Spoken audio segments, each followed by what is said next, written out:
Ladies and gentlemen, drivers, gig workers, and everyone in between, welcome to This Week in Rideshare podcast. I'm your host, Jared Hoffa. It is Friday, June 23rd, and this week, questions on how Uber screens drivers, teens get access in Atlanta, and gig companies complain about pay. Legal Rideshare breaks it down.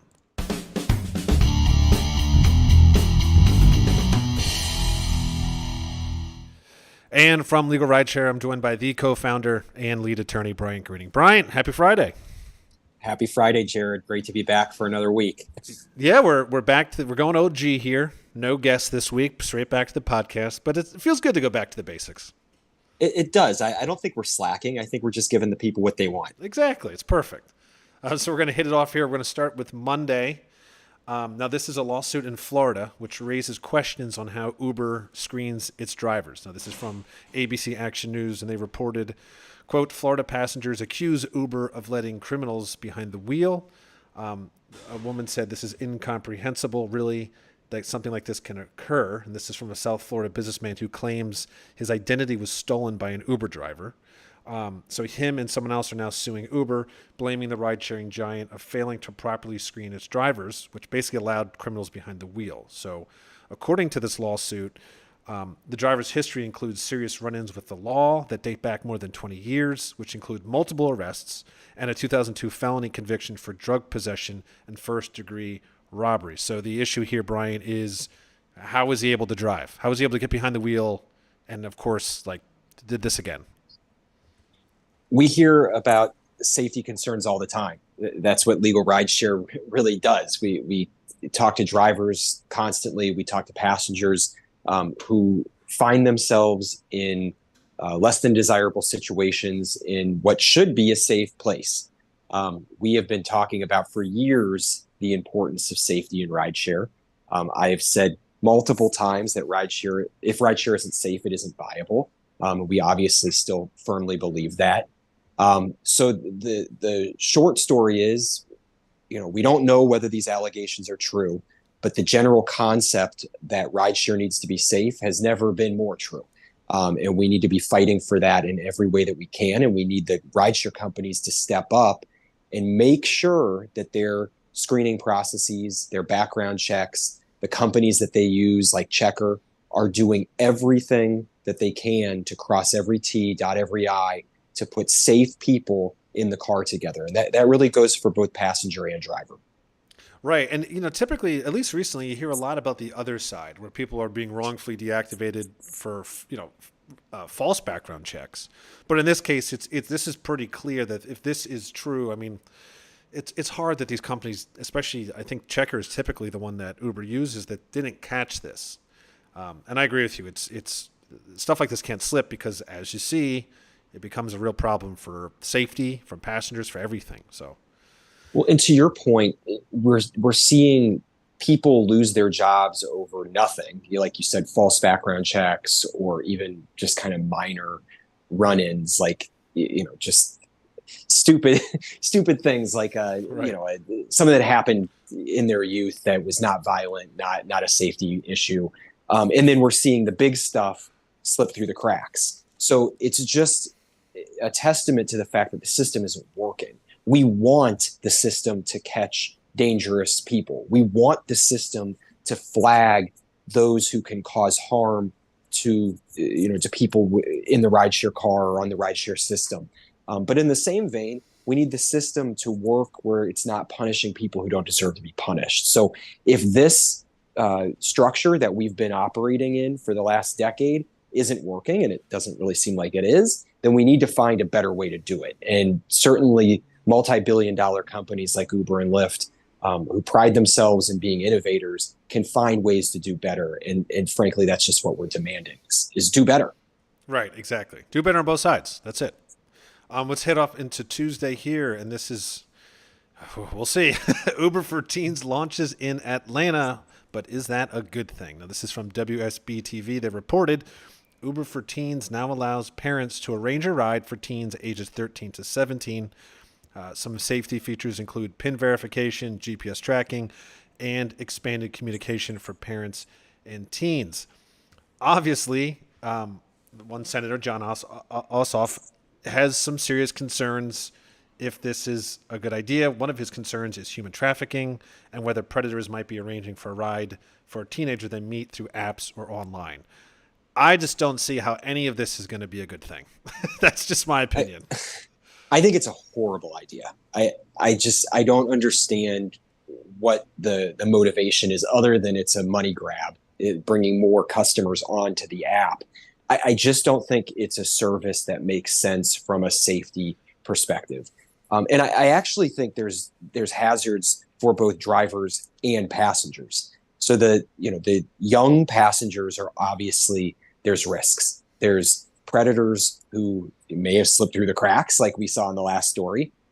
There are opportunities to be taken advantage of. There are just the inexperience of not knowing how to conduct oneself and when things might get uncomfortable, not knowing exactly what to do if there's an accident or, God forbid, some sort of assault. There's just a million reasons why it's a bad idea for the kids. But then also on the driver's side, a lot of the driver assaults that we see where the drivers are the victims are with younger passengers. We see that the teens are often the ones who are committing the carjackings, who are committing the armed robberies. And it's, of course, not exclusive to the younger passengers, but that is by far the most common age group that we see when we're hearing that drivers are attacked. Kids in that age group are more likely to take more risks. They're more likely to be involved in violent crimes than an older population. So I think that it puts everybody in a bad spot. And there's just no reason to bring the driver and the young passenger together. I just don't see it. I don't understand it. I don't at all. I mean, I couldn't agree with you more. And it's, we keep seeing for years now, we see these, just like you said, these stories of all of these issues. And now you're just adding this extra factor into it. And even on the simple side, if teens figure out, which I'm sure they will, that, hey, if I just lie and say my passenger was doing, or my driver was drunk or said something to me, I get free rides. I mean, there's almost no chance that driver's ever going to get reactivated. I mean, they're just going to deactivate that driver immediately because they're going to risk if something did happen to that teen. And so it's just all around, this is just a bad idea. And I'm sure we're going to keep hearing all kinds of crazy stories about it. Yeah. I wanted to fact check myself. I just looked up what ages are most likely to commit crimes. And the University of Texas published a report in 2021 that said most crimes are committed by people ages 15 to 25. There you go. It really is, when you're bringing youth into the equation.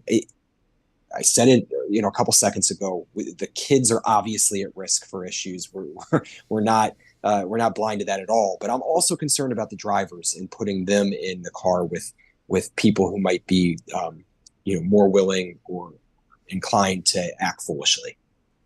Right. Absolutely. Let's head into Wednesday. Another very unfortunate story. This is a family of an Uber driver who was shot is seeking justice. Now, this is from KFOX 14. They reported, quote, the family of an El Paso Uber driver was shot in the head, and now they say they'll soon have to decide if they should take him off life support. His name was Daniel Garcia. He was 52, was shot by his passenger, 48-year-old Phoebe Copas of Tom Tompkinsville, Kentucky. She said that she shot the Uber driver because she thought he was kidnapping her when she saw an exit sign for Mexico. So the family of the Uber driver believes that the stereotypes about the border and maybe stuff she saw on social media or TV may have led to her uncle being shot. It's really tragic all around that it got to that point, and now we're here. It really is. It's a terrible story, and it's one that's all too common in our community. We've represented families who have lost loved ones while driving for Uber and Lyft at the hands of their passengers. And I think what might be important here is it sounds like the facts of this case are not totally fleshed out. We obviously want safety in rideshare, like we were talking about earlier in the episode. But I think this just goes to show that the safety features are not sufficient in the Uber and Lyft vehicles. There had to have been a better way to handle this situation. Say the passenger was truly fearful for her life and she believed she was being kidnapped. Well, why wasn't there a way for her to easily, make the situation a little bit safer? Instantly, and discreetly contact the police. Um, you know, there's just a million ways in which the apps can be made better so that people have options to protect themselves that don't involve, pulling the trigger of the gun that that they for whatever reason have in their in their bag or whatever. So I just think that there's a broader conversation to be had about safety features and opportunities to make rideshare safer for drivers and passengers, or maybe we can de-escalate situations before somebody gets shot. Yeah, just like you said, they're still trying to flesh out some of these, the details of what happened. I mean, I hope we hear some sort of update that she did try using the safety features, because I agree. I mean, I can't believe that would be the first thing you think to do. I understand you're alone in a car, you panic, but like you said, there's so many other things you could have done first, even if that is where it ended, but you started somewhere else. I just, how did it go from 0 to 1,000? It's unbelievable to me. Right. And Uber and Lyft have taken steps to improve safety on their apps. They do have like panic buttons and things of that nature. But I think the fact that this woman didn't use the available features either means, one, she wasn't aware of them, which is an educational deficiency that Uber needs to do a better job of educating passengers of the features that are available, or she didn't trust the features that were available, meaning that she felt like she had to escalate the situation right away, or three, she tried and they didn't work. So whatever the scenario is, the company failed in this situation to provide necessary or adequate features to protect everybody in the car. Right, exactly. It's definitely one of those things, and hopefully we hear some sort of update from this. I hope something good comes out of this, because it's pretty tragic. We're going to head to Thursday, and this is back to the robots. Bolt will now be delivering food to your door via a robot. This is from CNBC. They reported, quote, the Estonian ride-hailing firm Bolt says it will begin delivering food to people's doors from a fleet of self-driving robots with a partnership from Starship Technologies. So the way it works, just like ordering food online from the app in the typical way, Bolt's Starship partnership will allow users to get their food delivered from robots at the tap of a button. Once the robot arrives at your door, you'll be able to press a button that opens it up and receive your meals or groceries. So they're still rolling these robots out, Brian. I just can't wait till I see one, to be honest. I'm intrigued too. It's very strange to me that this is the way of the future, but I don't really have much to add other than we'll see. I just keep picturing these things getting run over. This is going to be a mess in the beginning. I know, likely, 10 years it'll just become commonplace probably. But yeah, I just can't get over it. Yeah, the one thing, my head goes to sidewalk clutter. I'm hopeful that these things are well controlled and aren't running into people on the sidewalks, and aren't running over people's feet, and know how to navigate around, because it could just be mayhem. I'm starting to picture how it was when the scooters first started coming into cities, and there were no rules. It was mayhem everywhere. Yeah. Scooters on every sidewalk, parked in places where everybody was tripping and falling over them. So I don't know much about these robots. I don't know how they're programmed, but I'll tell you, I hope that they're safe, and I hope that they're not just going to create clutter. Yeah, I mean, well, speaking of which, I mean, a good example is, yesterday I was at the bus stop downtown, and you shouldn't have been doing, it was rush hour traffic. It was like 5:00, and I was sitting at the bus stop, and luckily I looked. I was about to get up because the bus was coming, and a scooter had to be doing 20 to 30 miles an hour on the sidewalk. If I had not looked, he would have hit me dead on. And now let's say there's a delivery robot on top of it. I mean, we all went flying in the street. Ugh, yeah. So it's just, you're right. The clutter is going to be, I think it's going to be a problem. But we'll, it's not in Chicago yet, so I guess we just got to wait and see what happens. All right, let's head into Friday here. It's funny that this is a story because Brian and I, you and I have discussed this many a times. Gig companies say they can't pay workers more, but is it the truth? This is from Slate. They reported, quote, last week, New York finalized a rule setting a minimum pay standard of $17.96 per hour for delivery workers for gig companies like DoorDash, Uber Eats, and Postmates. The new rule resulted from an extended campaign by Los Deliveryistas Unidos, I believe, a fierce organization of delivery workers who brave, traffic, snow, floods, heat, and COVID to bring New Yorkers, your food. So gig companies often complain that they can't afford it. It's going to become catastrophic. Uber has even threatened to leave California, Seattle, and Minnesota if they didn't get their way. But in the end, Uber and friends have been regulated, and as the reporter wrote, the sky didn't fall. Now, what's interesting here is a 2020 report found in the first year, driver pay increased about 9%. Passenger fares rose slightly, but not much more than in Chicago without a pay standard, and passenger wait times declined. And some of the pay increase was absorbed by the app dispatch companies through lower effective commission rates. So surprise, Bryant, it's not the end of the world to pay someone what they deserve, and it turns out everyone's happy.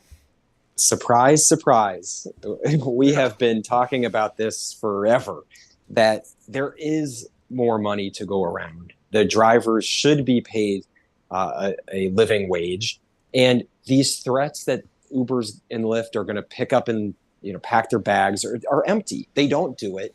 But for some reason, local government after local government just fails to act. They get right up to the finish line in terms of passing minimum wage requirements and other restrictions on the rideshare companies. Then the rideshare companies come in with their big lobbyists and say, well, if you do this, we're out. And then the governments back off.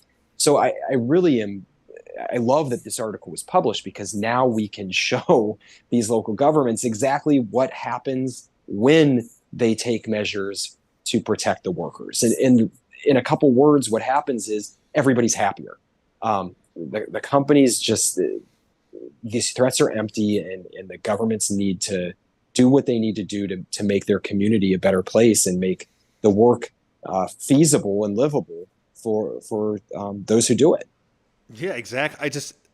It's so great to see that this article is published and there's a report backing it. I think that's so important. A lot of times it's sort of he said, she said, the gig company's threatening to leave, but then, drivers are saying, hey, we need the money. It's going to benefit all. We're now seeing a legitimate report that says this is the facts.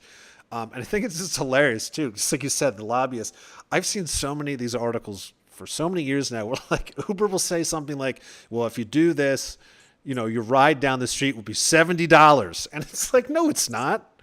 They make these insane assumptions and scare everyone off. It's just ridiculous. And I'm just happy that, we're seeing this.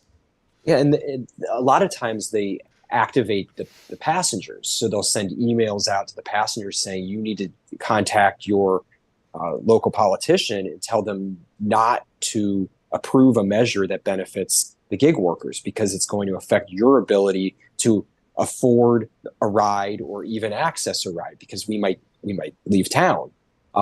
Those are lies. And like you said, to see it on paper, that what Uber tells its customers when bills and ordinances that would benefit gig workers are being considered is not true. That's really helpful. Now we can help spread that information and say, don't listen to this propaganda that you're getting. Here are the facts. Right. And that's just, again, really great. I really hope more of these articles come out. I'm just kind of want to dive into this report and see if I can find out any more info. It's very good. It's a win for the drivers, and hopefully people keep pushing, because the drivers and gig workers, they absolutely deserve this. So that's what I have, Brian. I don't know if you want to wrap up here, give you the last word before we head into the weekend. Yeah, like we end every week, we just want to wish everybody a happy and safe weekend. God forbid if something happens, if you find yourself in an accident, if you find yourself injured, please call Legal Rideshare or visit our website, legalrideshare.com. Our attorneys are always standing by ready to offer free consultations, help you collect for any damages that you sustain, whether it's the cost of medical treatment, lost wages, pain and suffering, you name it. We're here to fight for you. Awesome. Well, thank you, Bryant, as always. And as I like to end this, that is the end of This Week in Rideshare. See you next week.